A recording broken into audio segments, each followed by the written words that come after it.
नमस्कार दोस्तों, मेरा नाम डॉक्टर रचित गुलाटी है। मैं मेडिकल डायरेक्टर हूँ साउल ऑर्थो केयर का। दोस्तों, लेडीज में 50 साल के बाद और जेंट्स के अंदर 60 इयर्स के बाद ऑस्टियोपोरोसिस या ऑस्टियोपिनिया एक बहुत कॉमन और साइलेंट डिजीजेस हो जाते हैं। हम अक्सर हमारे हड्डियों में दर्द होता है, मांसपेशियों में दर्द होता है और हम जाते हैं तो हमारा डॉक्टर हमको बताता है कि आपको ऑस्टियोपोरोसिस या ऑस्टियोपिनिया हो गया है, यानी आपकी हड्डियां कमजोर हो गई हैं। दोस्तों, इसका कारण होता है कि लेडीज में 50 साल के बाद और जेंट्स में 60 साल के बाद ईस्ट्रोजन लेडीज में और टेस्टोस्टेरोन जेंट्स के अंदर, ये दो सेक्सुअल हार्मोन्स होते हैं, इसका अमाउंट कम हो जाता है। ये हार्मोन्स की रिस्पॉन्सिबिलिटी होती है कि वो हमारे हड्डियों के मास को या हड्डियों की डेंसिटी को रेगुलेट करके रखे, हमारे खाने में जो कैल्शियम है उसको प्रॉपरली अब्सॉर्ब करके हड्डियों तक पहुंचाने का काम करें। और ऑब्वियसली ये हार्मोन कम हो जाने की वजह से हड्डियों के ऊपर कैल्शियम का डिपोजिशन कम होता है और कैल्शियम का यूटिलाइजेशन ज्यादा होने की वजह से हड्डियों से रिजॉर्प्शन होता रहता है और हमारी हड्डियां कमजोर पड़ जाती हैं। ये एक साइलेंट डिजीज होता है, यानी इसके कोई लक्षण नहीं होते हैं, परंतु अगर हम गिर जाएं तो इसकी वजह से हमारे फ्रैक्चर होने के चांसेस ज्यादा बढ़ जाते हैं। हमारे अगर कहीं ठोकर लग जाए तो दर्द होने के चांसेस ज्यादा बढ़ जाते हैं और धीरे धीरे हम देखते हैं कि हमारे शरीर में विकृतियां या डिफॉर्मिटी आने लग जाती है ऑस्टियोपोरोसिस की वजह से, क्योंकि हमारी हड्डियां बहुत ज्यादा कमजोर हो जाती हैं, ब्रिटल हो जाती है। हम अक्सर देखते हैं हमारी स्पाइन सामने की तरफ हो जाती है, कुब्बड़ निकल आता है जिसे हम काइफोसिस बोलते हैं। हमारे घुटने टेढ़े होने लग जाते हैं जिसको हम वेरस डिफॉर्मिटी बोलते हैं। ये सब ऑस्टियोपोरोसिस का ही नतीजा है और ऑस्टियोपोरोसिस की वजह से आपके घुटने के अंदर घिसावट होने के चांसेस भी काफी ज्यादा बढ़ जाते हैं। ऑस्टियोपोरोसिस को प्रिवेंट करने के लिए कुछ पर्टिकुलर तरीके होते हैं जो मैं आज वीडियो के माध्यम से आपके साथ शेयर करना चाहता हूं। दोस्तों, पहली इंपॉर्टेंट चीज होती है प्रॉपर डाइट लेना। ऑस्टियोपोरोसिस प्रिवेंट करने के लिए कैल्शियम लेना बहुत जरूरी है। 1200 से 1500 मिलीग्राम कैल्शियम प्रतिदिन लेना बहुत जरूरी है। इसके साथ साथ विटामिन डी को भी मेंटेन करना बहुत ज्यादा जरूरी होता है। कैल्शियम के बेस्ट प्रोडक्ट्स की अगर बात करें तो डेयरी प्रोडक्ट्स होते हैं, दूध, दही, पनीर, छाछ। इसके साथ साथ ग्रीन लीफी वेजिटेबल्स की बात करें, कुछ पर्टिकुलर फल होते हैं जो कि कैल्शियम के लिए बहुत मददगार होते हैं। मैंने पहले भी आपके साथ वीडियो शेयर की थी जिसमें आपको विस्तार में बताया है कि कैल्शियम डाइट क्या क्या होती है, कैल्शियम के लिए क्या क्या आप ले सकते हैं।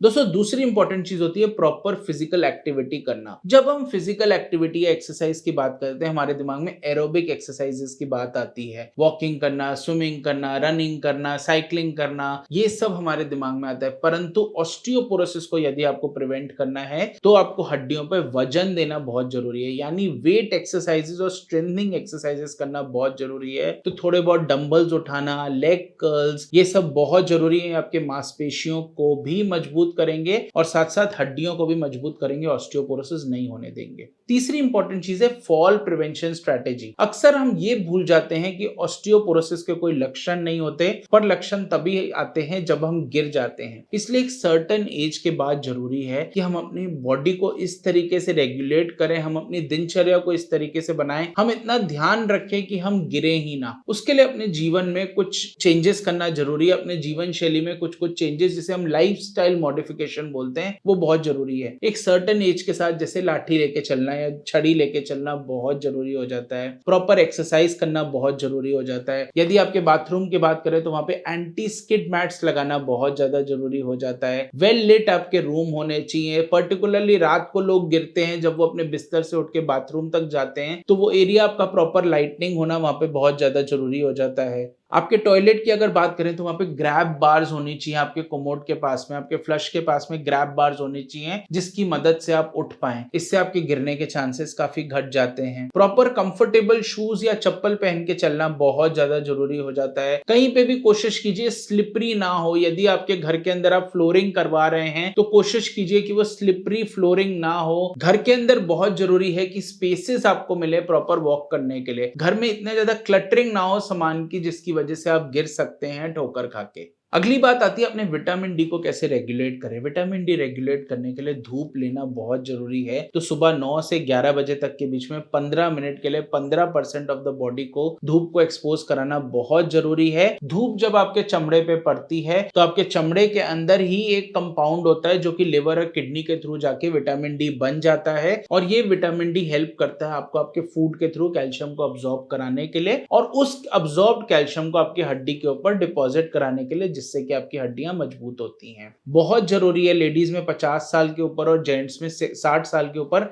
डेक्सा स्कैन कराना। डेक्सा स्कैन मतलब ड्यूअल एनर्जी एक्सरे अब्जॉर्बिमेट्री स्कैन, जो कि टी स्कोर के फॉर्म में आपको इन्फॉर्म करता है कि आपकी हड्डियों का मास कैसा है, डेंसिटी कैसी है आपकी हड्डियों की। वो या तो नॉर्मल हो सकती है या ऑस्टियोपिनिक हो सकती है या ऑस्टियोपोरोटिक हो सकती है, और इसके बेसिस पे आप अपने डॉक्टर के पास जाइए और वो आपको प्रॉपर ट्रीटमेंट देंगे। ऑस्टियोपोरोसिस के लिए आजकल बहुत सारी मेडिकेशंस आ गई हैं, ओरल मेडिकेशंस भी होती है, इंजेक्टेबल मेडिकेशंस भी होती है, जिसको आप सेफली ले सकते हैं। सस्ती मेडिकेशन होती है और अपने हड्डियों के स्वास्थ्य को रेगुलेट कर सकते हैं, अपने आप को फ्रैक्चर से बचा सकते हैं। तो दोस्तों इस वीडियो को ज्यादा से ज्यादा लोगों के साथ शेयर कीजिए और ऐसे जानकारी भरे वीडियोस देखने के लिए इस चैनल को सब्सक्राइब करना बिल्कुल ना भूलें। और इस वीडियो से रिलेटेड आपका कोई भी डाउट हो, कोई भी क्वेरी हो तो बेझिझक कमेंट बॉक्स में टाइप करें। Thank you.